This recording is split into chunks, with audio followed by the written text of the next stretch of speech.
The US President Donald Trump has recently claimed that Christianity is facing an existential threat in Nigeria. And not only has he labeled the country as one of quote-unquote particular concern, he also has vowed to, in his words, go into that now disgraced country, referring to our dear Nigeria, guns a-blazing, in order to stop the killings of his quote-unquote cherished Christians. This claim of quote-unquote Christian genocide as a crime and Mr. Trump's hopefully probable military intervention as his proposed action have been widely debunked both by Nigerian authorities and rights experts. Amnesty International, however, has for years documented serious human rights violations, including killings, abductions, and mass displacement across different regions of Nigeria. But even in those detailed reports, at least to the best of our knowledge, Amnesty International has never described the violence as a genocide against Christians or even as a genocide against Muslims who are believed to have been more affected by Boko Haram insurgency in the northeast and indeed the banditry in the northwest than their Christian counterparts. In one of Amnesty's most recent reports, published in May 2025, the organization warned of a quote-unquote mounting death toll and a looming humanitarian crisis, calling on the Nigerian government to protect civilians and bring perpetrators to justice. But beyond the headlines, questions remain. What exactly has Amnesty found? How does it respond to Trump's explosive statement? And perhaps more controversially, is Amnesty International truly independent, or is it serving Western interests as governments across the world claim and citizens are being made to believe? This is the PAPShow, and I'm Umar Isa Dandago.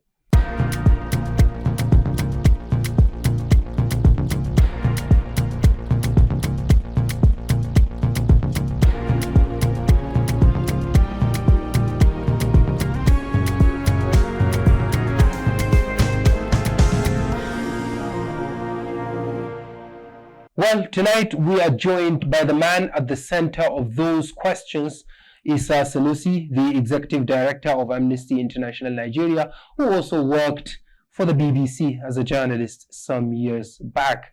Thank you very much indeed, Isa Sanusi, for coming. Thank you, Umar. Thank you for having me this evening. It's a pleasure to have you on the show. Let's start. Earlier this week, in an interview with the BBC, specifically focused on Africa, you said, and I quote, "Well, to be very frank, honest, and sincere, working on data, these are your words, I will tell you that this attack is not restricted to a certain group of people or a certain category of followers of a certain religion.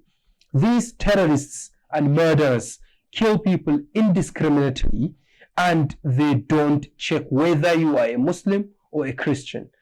But we have got the most powerful man on earth, on this planet, believing and echoing that Christianity is facing an existential threat in Nigeria.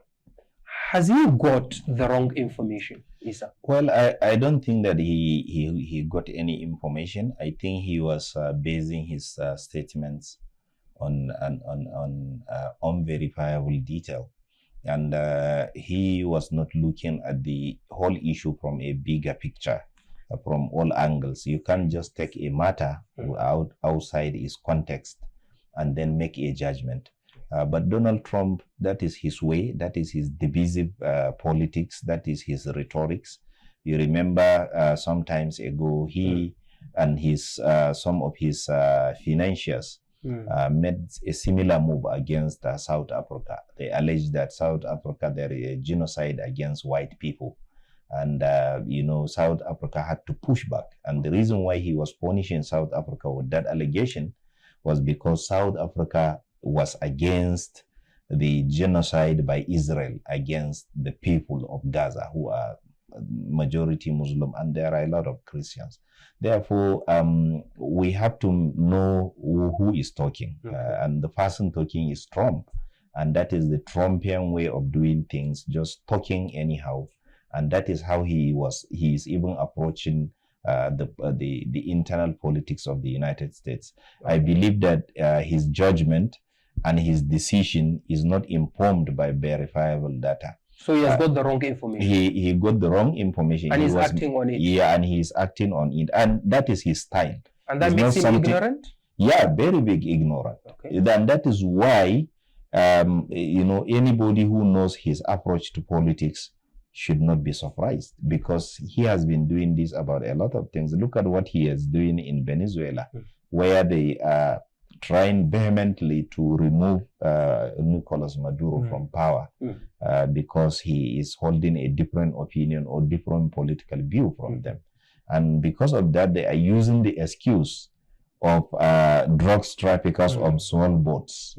And they are killing innocent civilians as a result. So that is what they want to do in Nigeria. Do you see an irony, given the fact that Donald Trump came in, especially during his second term, even in his first term, as someone who vowed to stop wars, who vowed to pull American troops out of unnecessary wars, wanting to focus on America first. But it seems like this sort of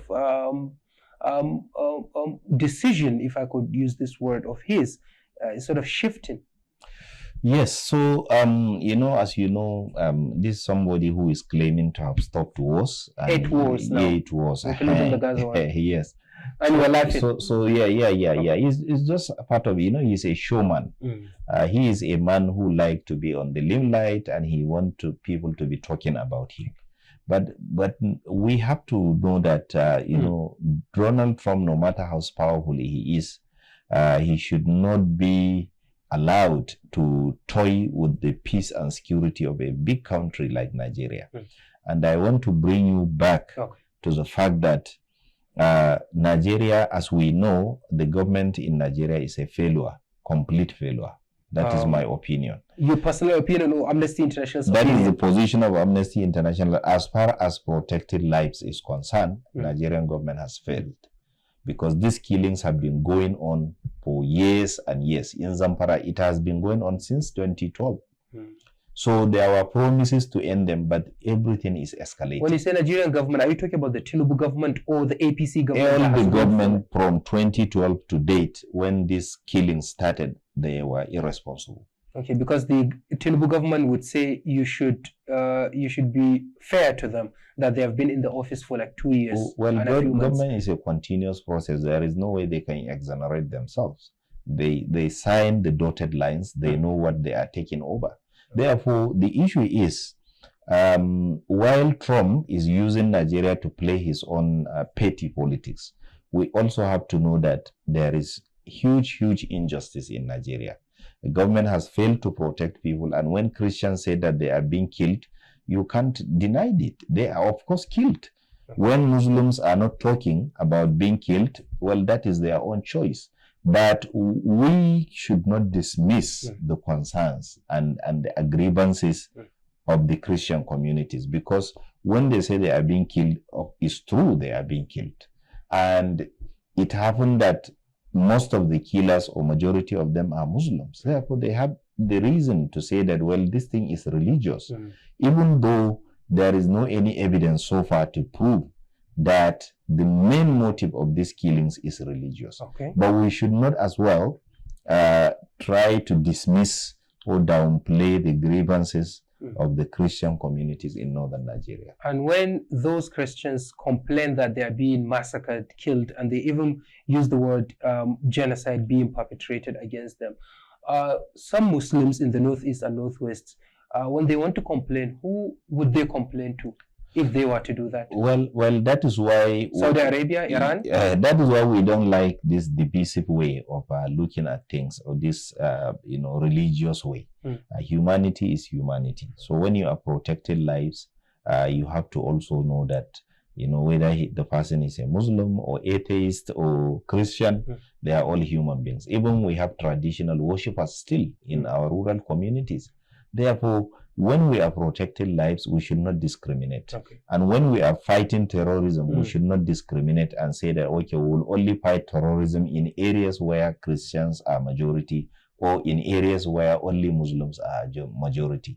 Terrorism is a problem for both Muslims and Christians. What can the United States government do to support Nigeria? And if Nigeria could not do it, what can the international community do to push pressure on Nigeria to do it? Okay. Because no one will protect Nigeria from outside Nigeria. Yes. Definitely it wouldn't be possible and it will be a disaster. In that Focus on Africa interview, you made a point, even though it's a partial point, but I listened to it over and over again. And to some people, it would sound serious. And let me put the words to you. You said, and I quote, Nigerian government is overwhelmed. I believe that they have to admit that they cannot do this alone. They have to seek for help, and they have to find partners to fight this atrocity. Is Amnesty International recommending foreign boots on the ground to deal with the sovereign nation's problem, or what? Well, in our policy, we don't tell government what to do. And if a government decided to bring mercenaries or to bring foreign boots on the ground, we don't interfere on. Those are political choices that politicians do. What matters to us is human rights. But you have just said yes, the government cannot do it alone. Yes, the and they should seek for your words. Yes, seek for help. So what I mean there is that this is not in any way saying that some boots from abroad should come into Nigeria. That is not the point. Okay. The point is that we know Nigeria is very big. We have a large population. We have huge areas that are ungoverned. So the issue is, if Nigerian government could not protect lives across all this large swatch of land, they have to seek for help. And the help does not mean bringing a soldier from the US or bringing bombers from the US. It means empowering the Nigerian authorities, giving them the skills required, giving them the intelligence and the equipment, and building their capacity to deal with terrorism. Because terrorism is not like crime. It's something very, very difficult to deal with. So many countries are battling terrorism and they have not yet finished with it. Therefore, what I was saying there was that Nigeria should say that, okay, we need help. They should cry out, we need help. We have a huge population, huge ungoverned spaces. We need help. And you and I know that right now, Nigerian military is conducting military operations, security military operations in 32 states. So they are overwhelmed. It's not something arguable. But the issue is, how are they going to handle this? And you know, the more resources you have on ground to fight, because when there is an attack and the military intervenes, it doesn't end there. The military also has to stay there for some time because the criminals and the terrorists may likely come back again in one way or the other. Therefore, what we are saying is that Nigerian government should not shy away from crying out and say that we need help. Doesn't it, or won't it sound as weakness from the side of Nigeria when the government says, hey, international community, we need your help and assistance? I don't think it's a weakness. Nigeria has been seeking help for so long. You remember some years ago, Nigerian government has to seek for assistance from the United States to help them in terms of training, in terms of procuring defense equipment. So it's not something... So whose help would you advise the government to seek for? Well, I will not advise the government because the government has people that it pays to advise So them. as a citizen of Nigeria, whose help would you partially think Nigerian government should Well, we seek have for? so many international forums where Nigeria is a member. UN is one of them.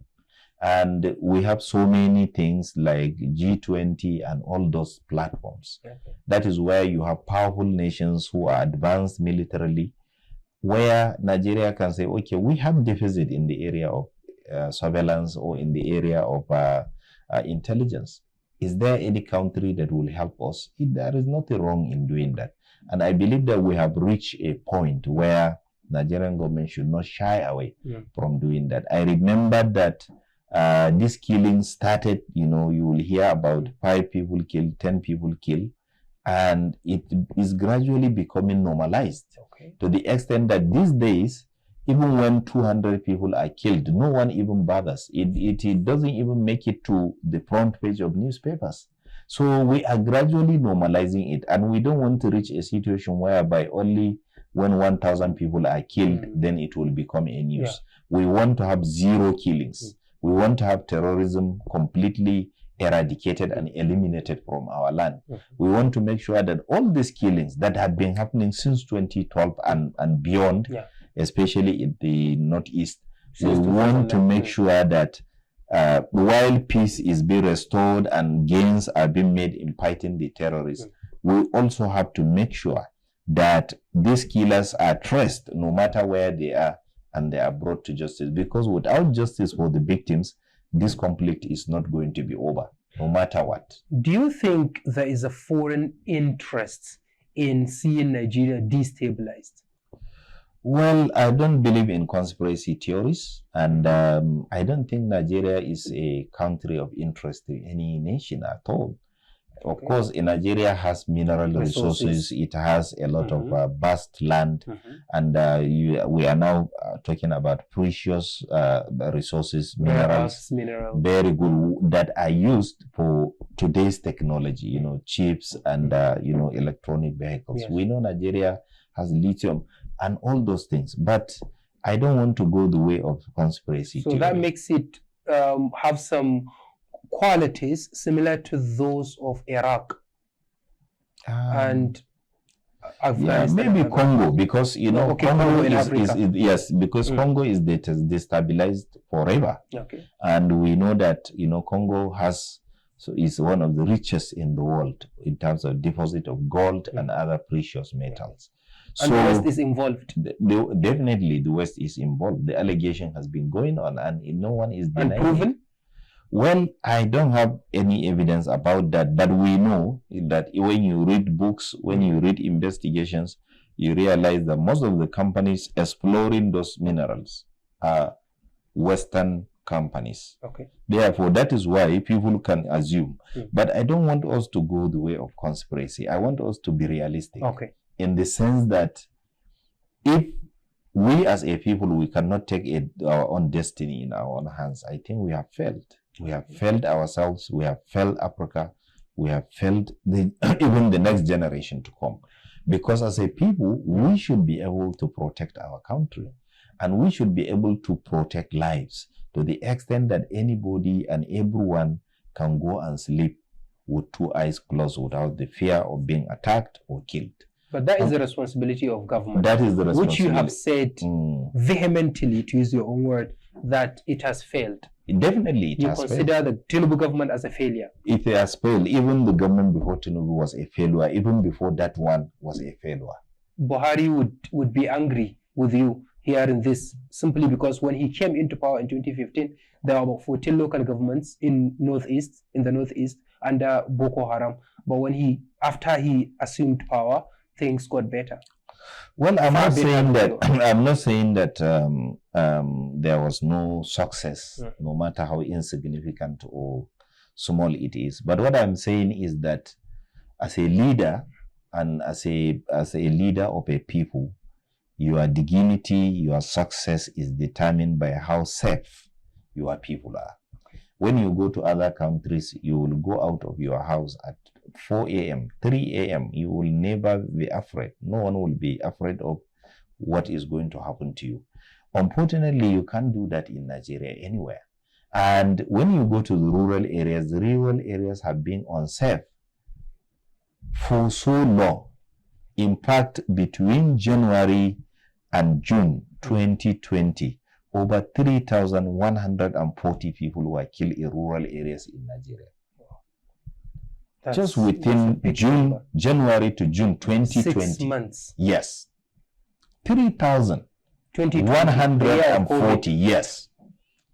Even though people were in lockdown. Exactly. So I'm not, what I want you to understand is that the failure of a government, as far as I am concerned, is determined by its failure to protect lives. Yes. If a government could not protect life, I don't know what is the use. Is the government only there to carry a convoy of SUVs and the blaring siren all over the place, disturbing people's sleeps?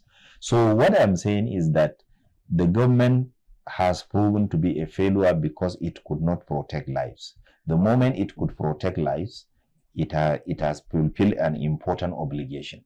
One of the reasons why we have to bow to the government when they make a law, we have to obey the law, we have to pay our taxes to them. It's not because they are better human beings or they have some qualities that we don't have. It's just that because they assured us they will use those funds to protect our lives. But when they could not do it, they are failures and we have to call them out.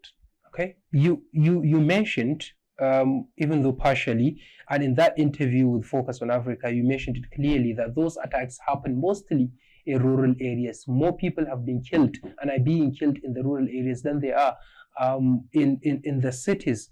What do you exactly mean? And why is it that those attacks are more vicious in the rural areas? So in that interview, I made mention of this because we have to be paying attention to this fact.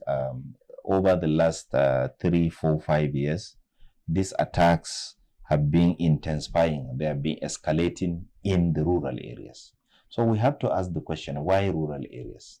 So number one, there is the issue of, competition over land and control of grazing fields, which is a problem. And we know that this problem, if you are a northerner, you know that this problem has been on. Farmers and herders always have clashes during rainy planting season. We know this forever. It has been happening. But this is the first time we are having a situation whereby these herders are coming with AK-47.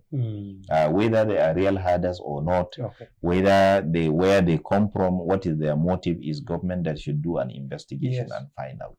So the point is that why rural areas? Because, for example, if you say that Christians are being targeted, why are those attackers not targeting Christians in Abuja and Lagos? They are only targeting people in the rural areas. So this is one of the ways that we have to look at the problem. And the problem is that Nigeria has a lot of ungoverned spaces. If you leave the state capital, if you leave the federal capital, that is the end. That's where governance begins and ends. So what is going on? But there are state governors. Yeah, but governors, there are governors that never visit the local governments in their state throughout their terms. They only go during campaigns. But there are, in the past, you have a tradition whereby a governor, at least once a year, he will visit all the local governments to supervise projects, show that there is leadership. Unfortunately, that's not the case. In fact, the whole of the structure of local governance has been destroyed by corruption, with a situation whereby state governments are hijacking allocations meant for local governments.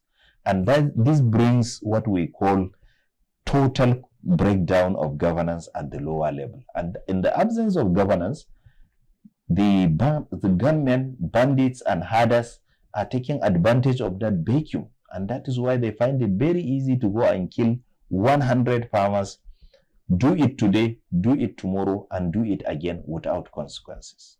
This is very, very serious. Let's come back. Okay, locally. Okay, let's look at it, since we are now talking about states and local governments. How do you normally verify the information as Amnesty International that you receive from those local governments? I'm sure you travel to different parts of the country for work-related trips, but then I'm sure you use people on the ground to document those killings. And how do you have reporters everywhere? And then how do you verify that the information you receive from them is credible? So, research about human rights atrocities have different stages. Number one, there are primary sources and there are secondary sources. And at Amnesty International, what we do is that wherever there is conflict, we always have people on ground. Yes. Because we don't believe in, distant monitoring or whatever. We are not a media organization. So we have people on ground. All the hot spots in Nigeria, we have people on ground. Okay. And those people are not just people we pick on the streets. There are people that we bet. There are people we tried and tested and found to be reliable. And even though they are reliable and people that we trusted, we always make sure that we have 1, 2, 3 sources in the same place. So that if, for example, they say there is a killing in a village in Benue State or Zamfara State, we should be able to ask like 3 or 4 people to confirm. And after confirming, then we allow some time and then we go there ourselves. Okay. So we don't just sit down and rely. Mostly, if the crisis is intense, that we, to the extent that we cannot go there, we give it some time and then we go ourselves. Okay, you have sent us, this is what happened, this is what happened. Okay, we want to come and see. We visit graveyards, we visit homes that were destroyed, we visit hospitals, we visit mortuaries. So it is not something about just sitting down in Abuja or whatever to just be taking figures anyhow. And we have our own standards to say that we must have at least 2 or 3 evidence, at least strong evidence to prove that if we say 3 people have been killed in Benue State, we have 3 evidence if we are taken to court. Because the way we work is that we do it proactively, in the sense that we do it expecting that somebody will say you are telling lies and he will take us to court and we will prove. That is how we look at it. So when you do these things in this way, you can never joke with credibility, with verifiability, with integrity of your data. You have to do checks and checks and checks. I know many instances whereby we receive information, we try to verify it, and we have doubts, we have to leave it out. So when Amnesty puts out a report that so number of people have been killed, so number of villages have been razed to the ground, burnt down, and so on and so forth, it's not the whole story, because there are some figures that you decide to leave out simply because of the doubts that you have. Yeah, of course. And that is always the case, or I can say is mostly the case. But one of the challenges we have is the situation whereby in some parts of Nigeria, when there is an attack, bandits attack a village and they kill 100 people.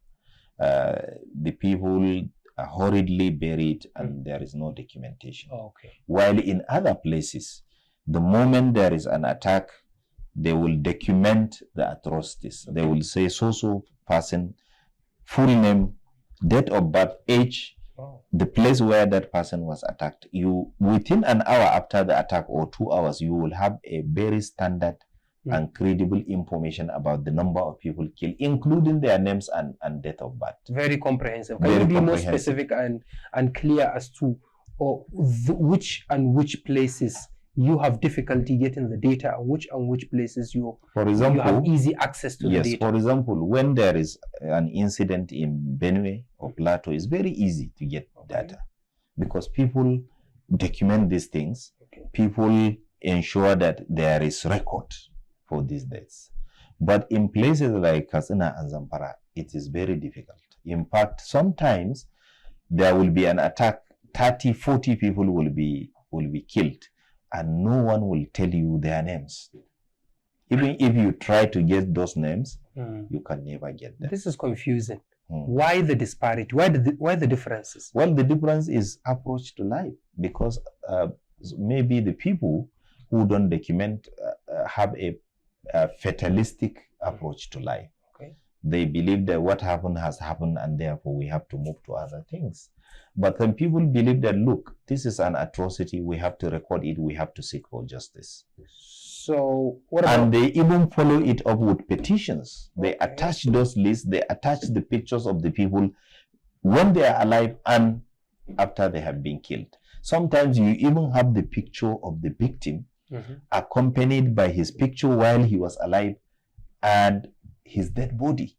Therefore, you have ample evidence. But when some people or some people in some parts of Nigeria decide not to do that, you can never understand why. And I believe we should be asking them why. And you don't have doubt or fear of an inflation of the figures from those places, Benue and Plateau? I don't have any inflation. Okay. Well, I'm not saying that people don't do these things inflate or try to exaggerate. Okay. But we have our own way of, and that's why I told you we don't rely on one source. One source, yes. For example, if there is a village attacked, 20 people killed, we don't rely on only one person. So we have to verify. And within the process of verifying, you realize that one of them is lying. One of them has impact. Sometimes you realize that somebody will add one person. Okay. But when you meet an extremely dishonest person, you will add 3, 4, 5, 6, 7. And you have to remove those and say that, no, this is not the right thing. This is what we can be able to present. If, for example, there is a court or an investigative panel and they say, Amnesty, bring your evidence, we can be able to say this is our evidence. It sounds like a hard and intense job that you're doing. Isa Sanusi, you are coming back. We're going on a short break. When we come back, more and more issues will be covered on the second part of the PAPShow. This is the PAPShow with me, Umar Isa Dandago, and we're talking to Isa Sanusi, the director of Amnesty International Nigeria. Let's go on a short break. When we come back, the conversation continues. Take a seat on the Political Advantage platform for real conversations about Nigeria by Nigerians. Follow our live stream across these channels and learn how it all affects you. Every Sunday, you have a chance to stay ahead by staying engaged and informed. Tune in to the Political Advantage platform to share in real conversations that matter to you. Have you ever heard of the Hausa version of the PAPShow, which is Pap Hausa? If you haven't, just head over to YouTube and search for the YouTube channel, which is at Pap Hausa, and search for us across social media, and the handles are at Pap Hausa. And don't forget to share with everyone you can after subscribing and liking.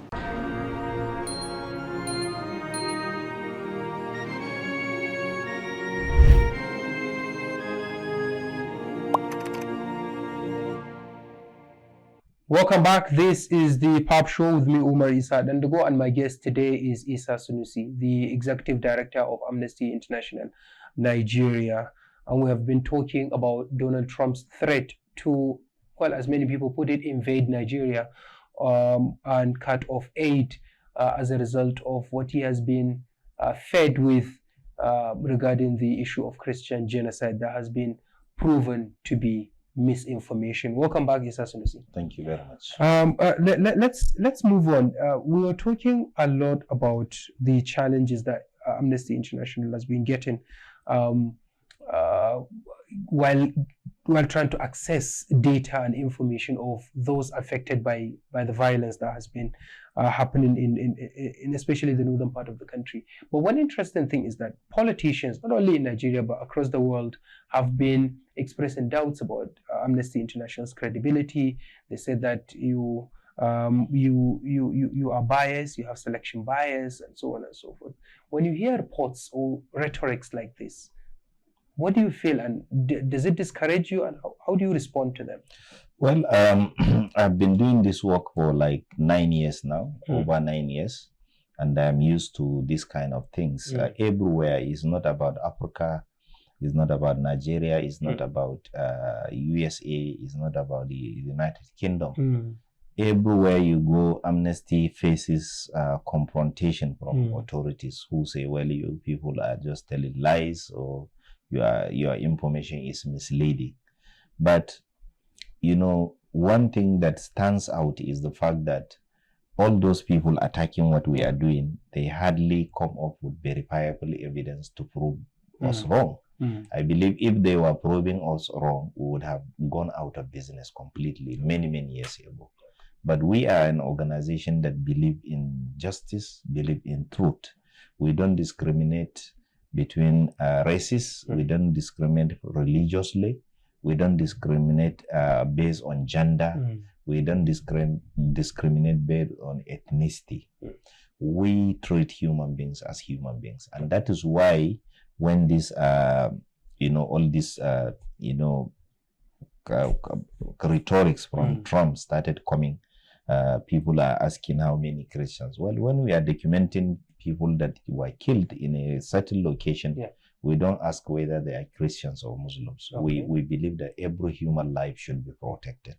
And we don't go about documenting atrocities because along the line of which tribe are you? We will ask the dead body, which tribe are you? We can't do that. So when people attack Amnesty International, naturally, we that do the work expect these things to happen, because we know that we are confronting people who are dishonest, people who don't want people to know the truth, and people who don't want people to be treated as human beings. And that is why they call us troublemakers. They call us everything. But some countries ban you. Exactly. India, Russia, China, even Israel. Exactly. No, Israel, I think there was a crisis within Amnesty, but it was not banned in Israel. Okay, it was not banned. Yes. But then they discredit Amnesty. Yeah, they did discredit, and they do it all the time. We say Israel is an apartheid state. We say they are committing genocide. So this backlash, we face it all over the world, and we are used to it. And we know that we have to continue to do this work, because if we are, with the moment they attack us, that is when we realize that we are doing the right thing. Every attack is an encouragement for us. Every castigation, either from government or from people who benefit from government or from human rights violators, we know that every attack is a compliment, and we take it very seriously as a compliment, not as an attack. It gives us the audacity and the encouragement to do more. Have you ever sat down and thought and spoken to yourself that, okay, there is this saying that when you're working for someone, it's either you are serving the Lord or you are serving the devil. Have you ever thought that you might be serving the devil, just metaphorically, given the fact that you are a Nigerian, but you are also engaged seriously in work that exposes the weakness, the vulnerability of your own land? So, yes. So let me use this opportunity to say something that is very clear, and I'm sure many people will know. Amnesty International does not belong to anybody. In the sense that there is not a single person or entity that will say, I am the one who owns this organization. But it was set up by an American in the 1960s. No, he's an Englishman. Okay. So Amnesty International is a people-powered movement. Okay. Amnesty does not collect money from any government. We are prohibited from taking donation from governments. We are prohibited from taking money from oil companies and even companies, because we believe they commit atrocities to make profit sometimes.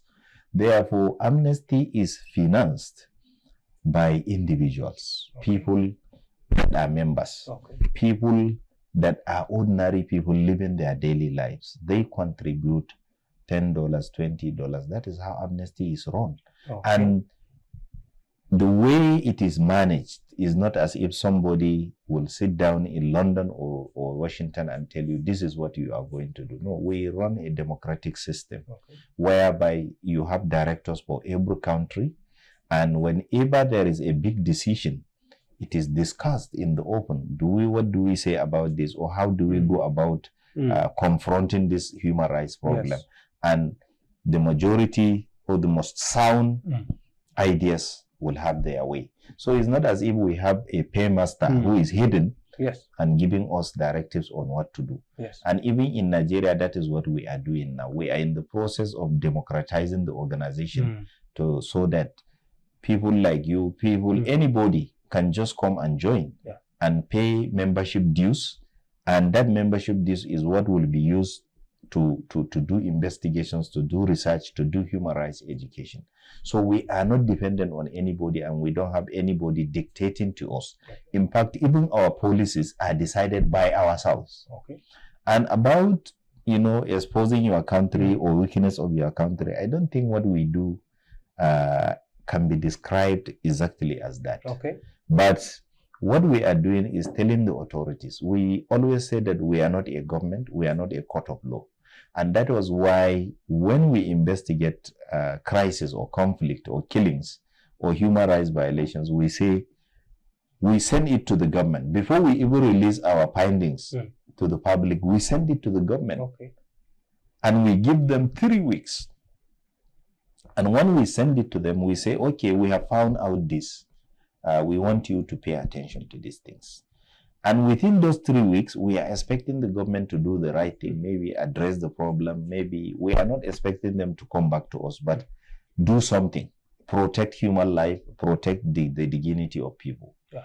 And when we are sending those letters, we don't make them public. We only send them, respectfully to maybe the president, the governor, or the Nigerian military or police. We do that. We share. Do you normally get replies? No, they don't reply. They don't. You say they don't. It means that's their own habitual action. Yes. They have never replied? No. It's not as if, like, for example, the last report we did in 2024, in June, we released the report about girls, the atrocities girls face in the Northeast. We wrote the military and they replied was Nigerian military. Okay. So sometimes they do, but largely they don't. They ignore these communications. So therefore, if talking about the failures of the government is an effort to compliment the government. When somebody is telling you that you should do the right thing, it's not as if the person has some hidden benefits from that. It's just that we are saying, please do your work, protect the lives of the people.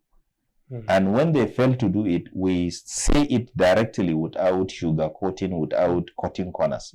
We say it as it is. We call it out. And the reason why we do that is the fact that we believe that the life of people, their dignity are far bigger than the profile or the high office of somebody or political career. We don't care about that. We care about the people. And if a leader also cares about the people, he should see us not as adversaries, but as partners in making things better. Because we are not asking them to give us allocation. We are not saying that when they are doing their budget, they should pad their budget and give us something. We are not saying that they should give us control of one ministry or one parastatal. We are not saying they should carry us when they are traveling to Europe to do their conferences. We are not asking for anything. We never ask them for anything. But have you ever asked for a meeting with the president or national security advisor? Well, we haven't done anything like that. And I believe that we will do it in the future. But have you ever been invited? Well, I think this year they invited us for a meeting. Unfortunately, we are not in town then. Okay. All of us were out. We are having a program, so we couldn't attend the meeting. But we always, in fact, even today, the reason why I couldn't come to this program on time was because we are visiting the National Commission for people with disabilities, because we are trying to work with them to address the issue of inclusivity. So we don't avoid the government. We see them as partners, and we are always looking forward to engaging them directly. Do you sleep at night peacefully, given the atrocities that you see firsthand and the killings, the bloodshed? Well, sometimes, it is when the bed hour is taken in, and then you receive horrendous and horrible pictures of children slaughtered, women slaughtered, men slaughtered, homes set ablaze. And you cannot sleep on many occasions, and it is affecting our mental well-being as well. Sometimes you are about to eat, and when you look at these pictures, you cannot even have the energy to eat. And it will continue to have psychological impact on you, because all these pictures are very graphic. We are just lucky that, it is inappropriate to share this kind of pictures. I think if we have been sharing this kind of pictures, people would have even have a better idea of the kind of mess, the kind of bloodshed, the kind of atrocities, the kind of inhuman, degrading treatment people in rural Nigeria are going through. Are you thinking of using social media to spread those pictures? Well, the social media too has a restriction. That there are pictures that you can't share, and we also have test and decency rules. So there are pictures we can't share. A picture of a child with blood, with his head cut off, I don't think that is something that you can be able to share, because it's dehumanizing. Do you feel like sometimes you want to cry because of what you see as a human being? Well, cry is even the most easiest thing to do you do that? Yes, definitely. Hidden? Definitely hidden away from people. When sometimes I will even feel as if I could not breathe again, because I'm wondering which kind of human beings do we have as leaders? How do they find the confidence to go about their business while the very people that elected them are being slaughtered every day? Don't you share those graphic pictures with them? Well, I don't relate with them, but I know that they know better than myself. It's just that they don't care. What if they are being blocked from seeing the exactitude of what is happening? I don't think so. They might be blocked from some, but I believe they know these things. They don't need to be told. How is your work affecting your relationship with your family? Well, my family is my family, and I don't bring my family into my work. I have good time with my family. I interact with them, and I make sure that my work is about me and it doesn't interfere with my family life. I always, as much as possible, to try and make sure that there is a border between what I do and my family life. And sometimes it's very difficult to protect these borders and these boundaries. But we do as much as possible to do that, because it is for our own well-being. You cannot do this activism, protecting human rights, campaigning for others, without also you being in good condition of health, in good state of mental health. So therefore, we try as much as possible to protect our families from all these things. So personally, you have some psychologists, therapists that you talk to, who help you with the my problem, PTSD? My problem has not reached that level. Okay. Yes, I have a very personal way of absorbing these things. And luckily for me, I was a journalist, so I know that while I was a journalist, every day you do stories about killings, about earthquakes. So you get used to it, and you have to build an internal coping mechanism. And that is really very helpful for me in this work. We're moving towards the end of the program, just 5 minutes more. Let's wrap up. What is Amnesty's position, Amnesty International's position or response towards what Donald Trump has been echoing? Well, we have not taken any official position, but we know because we are just watching things. And we want to make sure that we are not being panicking about these things. We are monitoring everything. But we believe that what Donald Trump is doing is wrong, completely wrong. Donald Trump does not have regard for human rights. He does not care about, he's a businessman.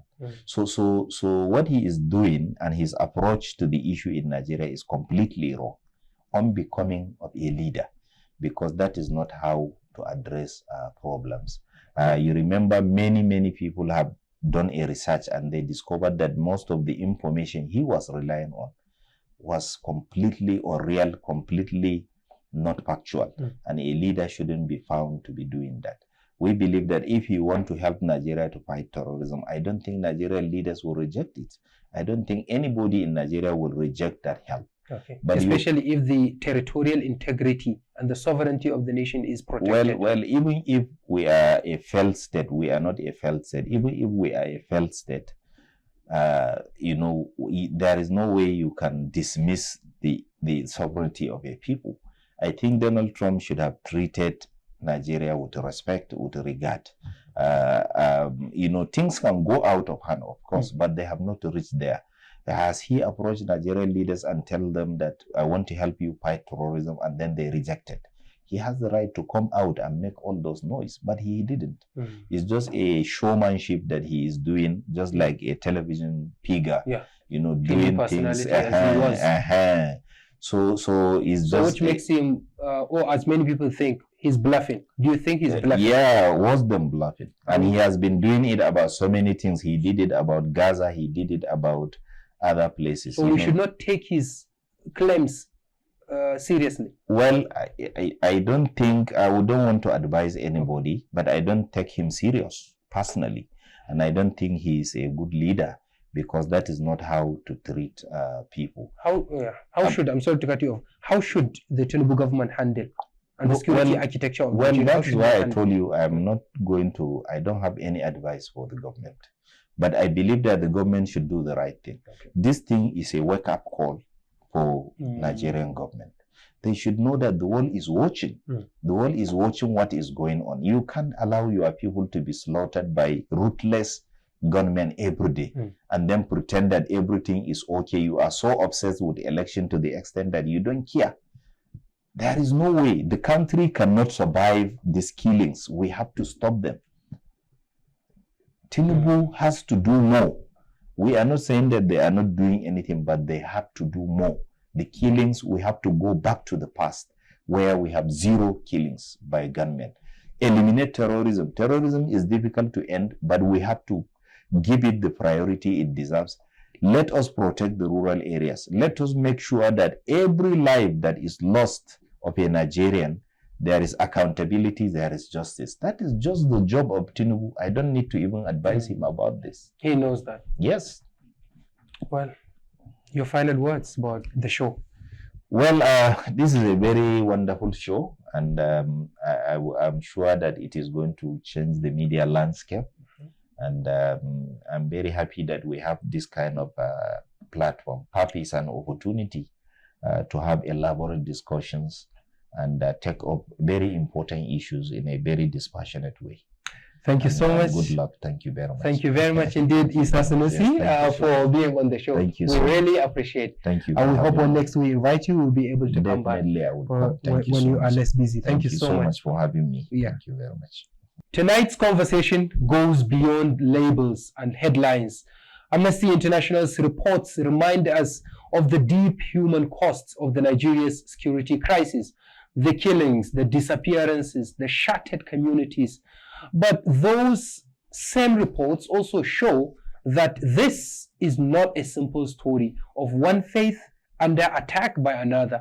It is a story of failed governance, armed impunity, and the absence of justice. So, when global leaders invoke words like genocide, we must ask, are they seeking truth or playing politics?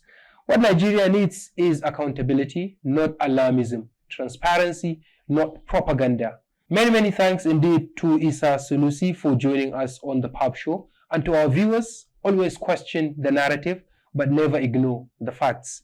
Good night and God bless Nigeria. I'm Umar Isa Dandago.